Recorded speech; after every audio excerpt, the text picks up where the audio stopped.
할렐루야, 우리 마음의 중심을 더욱더 하나님께로 향하는 축복의 하루 되기를 원합니다.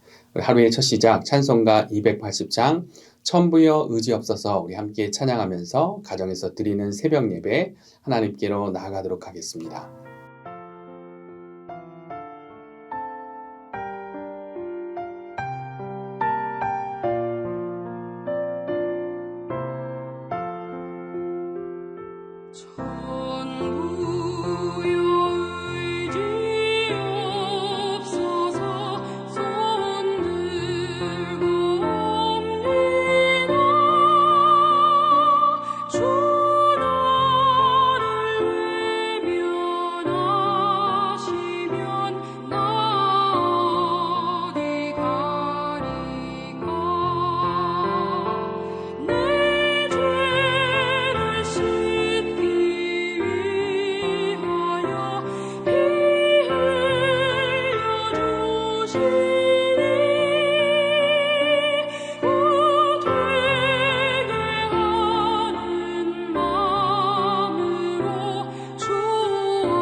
오늘 우리가 함께 기도할 우리 중보 기도는 AC 공동체를 축복하는 그런 기도 제목으로 기도하고 있습니다. 오늘 특별히 AC 운영위원회를 축복하시고 또 운영위원회를 통해 섬기고 있는 시설, 주차, 주방, 카페, 서점, 섬김 등을 통해 더욱 안전하고 은혜로운 교회 되게 하소서. 우리 그런 기도 제목으로 또 함께 기도하겠습니다. 좋으신 은혜 하나님 감사합니다.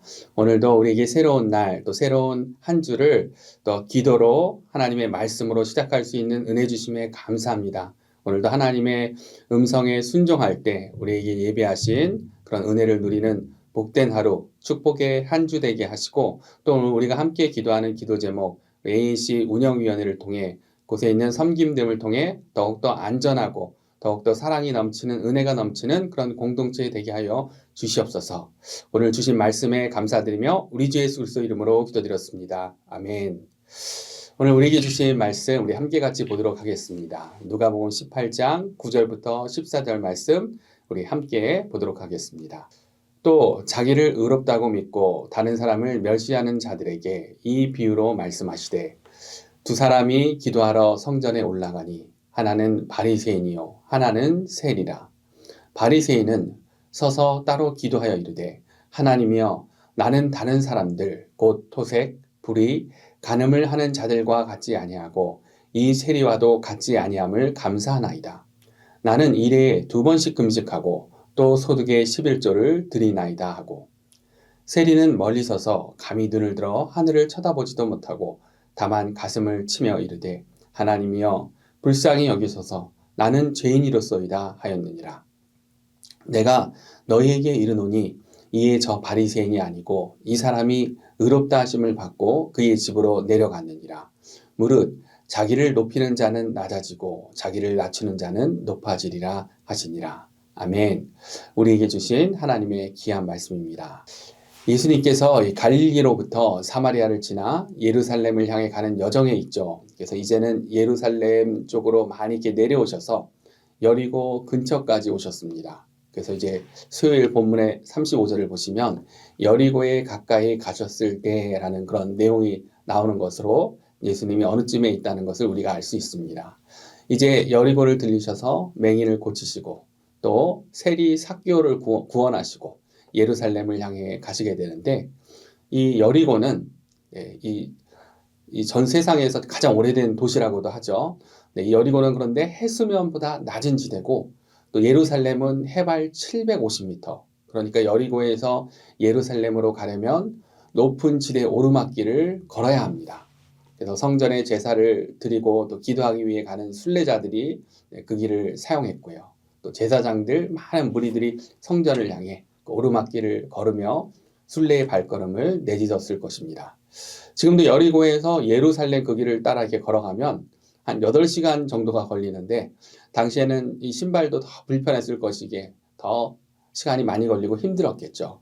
근데 이러한 예루살렘 성전을 향해 나아가는 이런 순례자들의 배경 가운데 예수님은 우리가 잘 아는 오늘 이 비유의 말씀, 성전에서 기도하는 바리새인과 세리의 이야기를 들려주시는 것입니다. 그런데 이 비유에 등장하는 바리새인과 세리에 대해 예수님께서는 보통 바리새인들은 많이 책망하시고 또 세리는 가까이 지내시는 것 같고 그래서 예수님의 그 12제자 중에도 가버나움 세리 출신 마태가 있죠.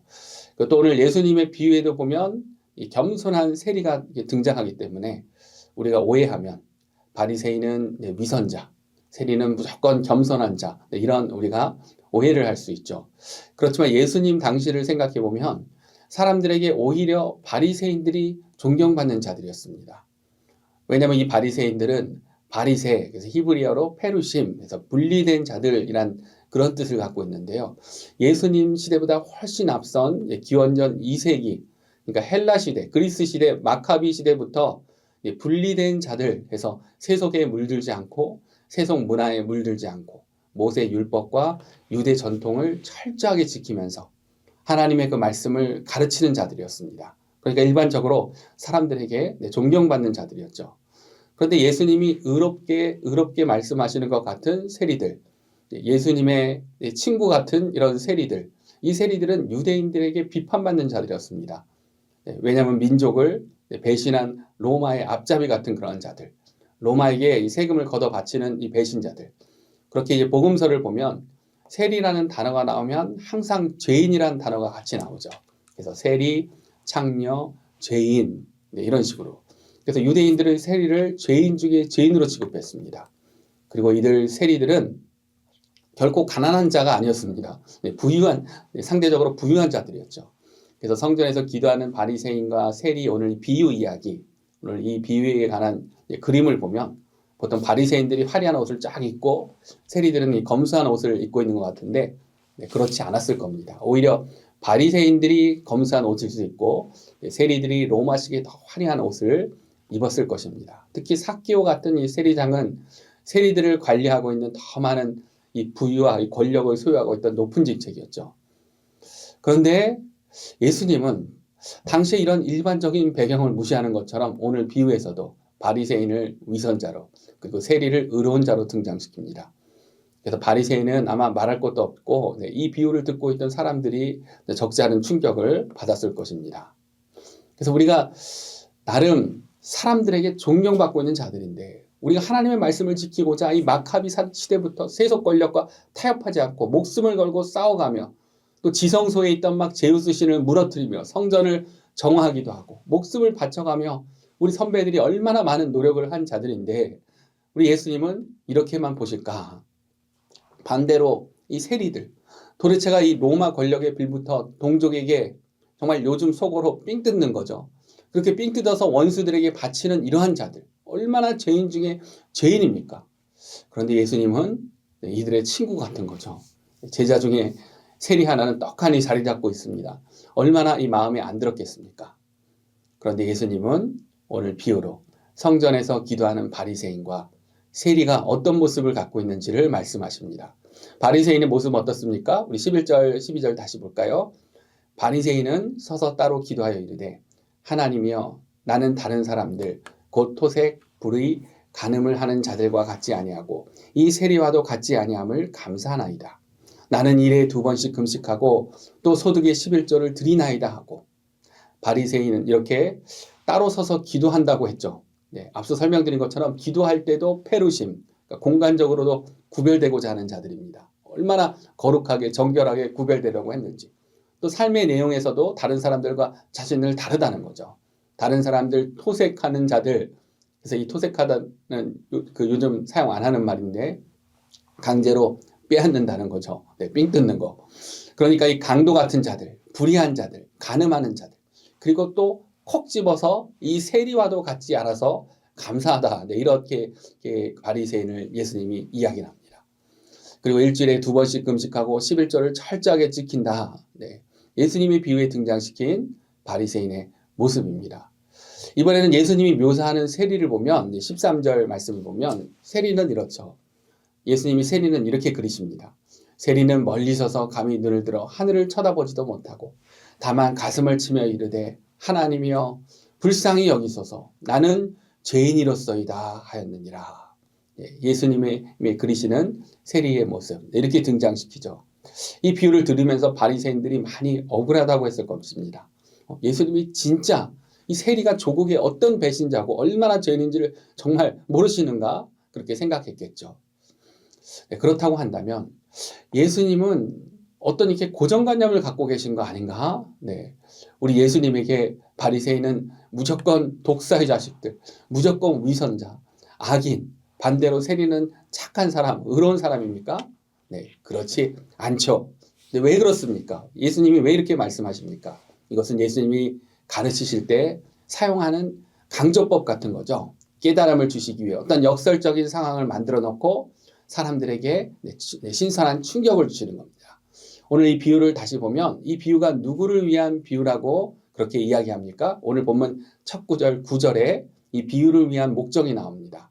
9절을 다시 보면 또 자기를 의롭다고 믿고 다른 사람을 멸시하는 자들에게 이 비유로 말씀하시되 그러니까 자기를 의롭다고 믿고 다른 사람을 멸시하는 자들에게 우리 예수님께서 진리를 가르치시기 위해 메시지를 주시기 위한 그러한 내용이었던 것입니다.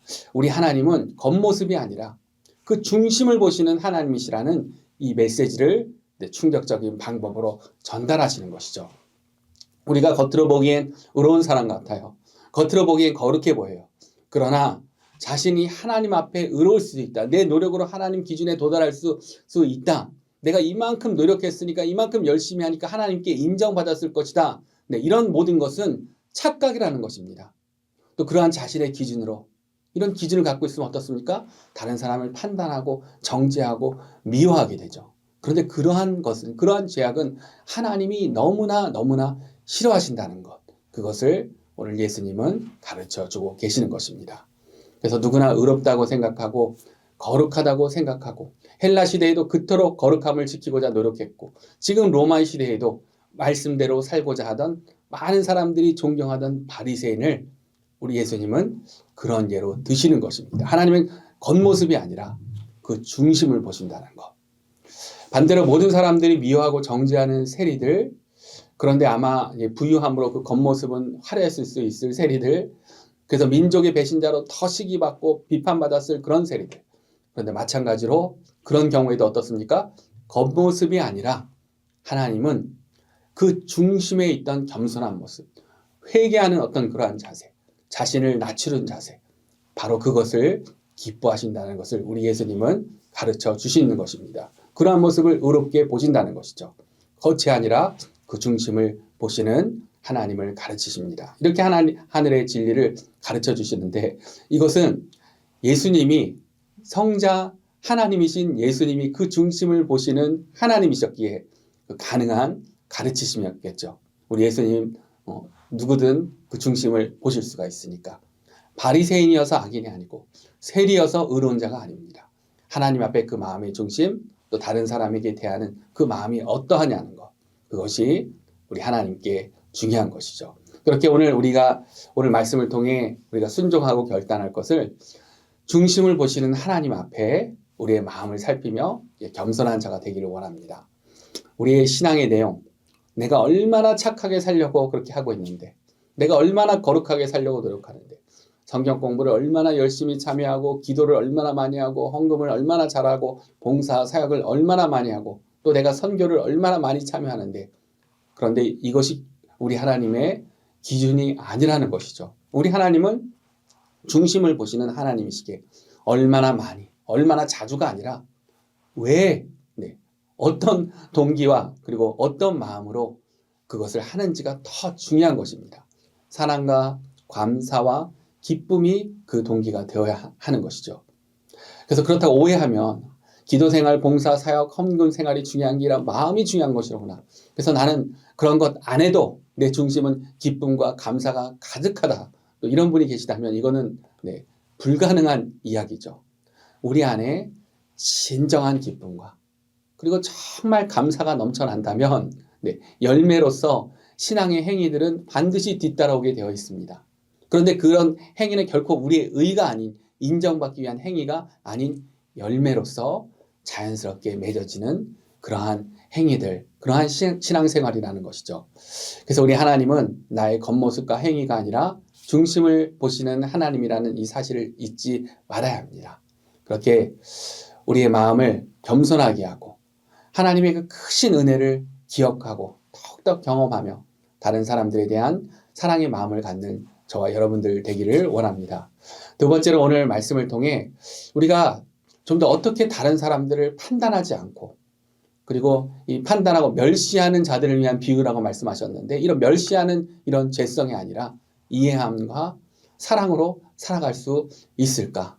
이 비유가 자기를 의롭다고 믿고 다른 사람을 멸시하는 자들을 위한 비유라고 우리 예수님 그렇게 말씀하셨죠. 자기 의에 빠지면 어떻게 됩니까? 자동적으로 따라오게 되는 죄악은 내 의에, 내 기준에 의한 내 만족감에 있으면 다른 사람들을 정죄하고 비판하기 시작하죠. 오늘 예수님이 표현하신 것처럼 극단적으로 가면 멸시하게 됩니다.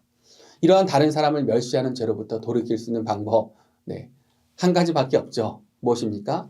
예수님의 은혜로 사는 방법. 예수님이 우리에게 행하신 그 놀라운 은혜를 기억하며 예수님과 더불어 사는 방법밖에는 없습니다. 그렇기 때문에 예수님의 음성을 듣고 예수님을 우리 삶 가운데로 날마다 모시는 그러한 삶이 되어야 되겠죠. 오늘 비유, 바리새인이어서 불의한 자가 아니고 불의한 자가 되고 세리여서 의로운 자가 되는 것이 아닙니다. 우리 예수님은 바리새인과 세리 모두를 부르시는 분이시죠. 누구든지 그 음성에 응답하고 예수님을 우리 마음에 모셔야 합니다. 먼저 예수님께서는 갈릴리 가버나움의 이 세리였던 이 세리 마태를 제자로 부르셨죠. 그리고 예수님의 그 12 제자 중에 한 명, 이 세리 마태를 먼저 이렇게 부르셨고, 또 이제 누가복음 이번 주 수요일의 이야기를 보시면 여리고에 가셔서 또 다른 세리, 이 삭개오를 예수님은 부르십니다. 예수님께서 삭개오야 속히 내려오라 말씀하시죠. 삭개오가 그 음성을 듣고 자신의 마음을 열었을 때 여리고 그 땅의 구원의 이야기가 펼쳐집니다. 또한 예수님이 이 바리새인을 계속 책망하시는 것 같지만 예수님은 세리만 부르신 것이 아니고요. 바리새인도 부르시죠. 누구든 부르신다는 것입니다. 그 음성에 우리 마음을 열고 응답해야 된다는 것입니다. 요한복음에 나오는 바리새인 니고데모를 그렇게 예수님의 제자로 부르셨고, 또 누가복음과 이 사도행전이 이 같이 쓰여진 1권, 2권처럼 쓰여진 그 책이라는 것을 우리가 생각한다면, 그 말씀이라는 것을 생각한다면, 누가복음서에서 그토록 바리새인들을 책망하고 하셨는데, 그토록 훈계하셨는데, 근데 이 바리새인을 사도행전에 보면 부르시는 장면을 이 누가복음과 사도행전을 기록한 누가가 잘 기록해 놨죠. 바로 사울, 바리새인 사울이 바로 그러한 자입니다. 예수님께서 사울아, 사울아, 내가 어찌하여 나를 박해하느냐. 예수님이 히브리어로 그렇게 부르셨다고까지 기록되어 있죠. 이 사도행전의 이 표현을 보면 기독교인들을 멸시하고 잔멸하던 이 대제사장의 권세를 받아서 그렇게 행하던 이 마음에 미움이 가득하던 이 바리새인 사울을 우리 예수님께서는 그렇게 불러 사랑과 은혜를 전하는 사도로 세우신 것을 우리가 알고 있습니다. 멸시가 아니라 사랑으로 그렇게 사랑하는 방법, 채우는 방법.